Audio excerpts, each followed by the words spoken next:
kitakachochangiwa irudi kwako, usipeleke hospitali. Sasa Bwana Yesu. Sasa wapendwa, Mungu ni Mungu asiyebadilika. Yule Mungu aliyekuwa na Musa na uwaambia hajaenda.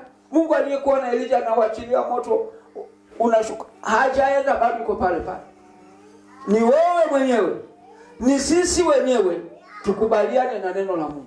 Tukishakubaliana na neno la Mungu, tunarudi kwa Mungu. Mungu anakuja, anafanya kazi ile anatakiwa. Watu wa Mungu ndio walikuwa na direct, hata kama ni kijiji kuna shida fulani, watu wa Mungu wanaomba hiyo shida ina hii.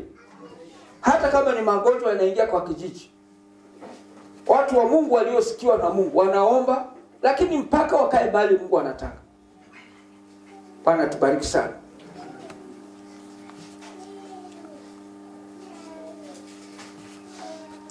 Biblia hapo inasema,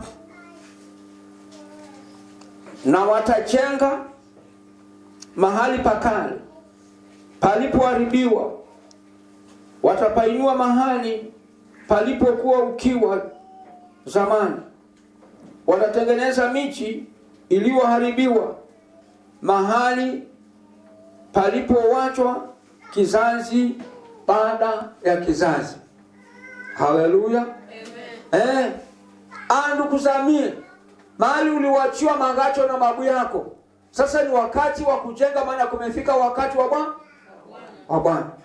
Ni wakati wa mabadiliko kwa watu wa Mungu, ili watu wa Mungu wajulikane. Hata watu wanaenda takandani ya matatu, hata huwezi kujua huyu dada wa Mungu, hata huwezi kujua huyu ndugu wa Mungu.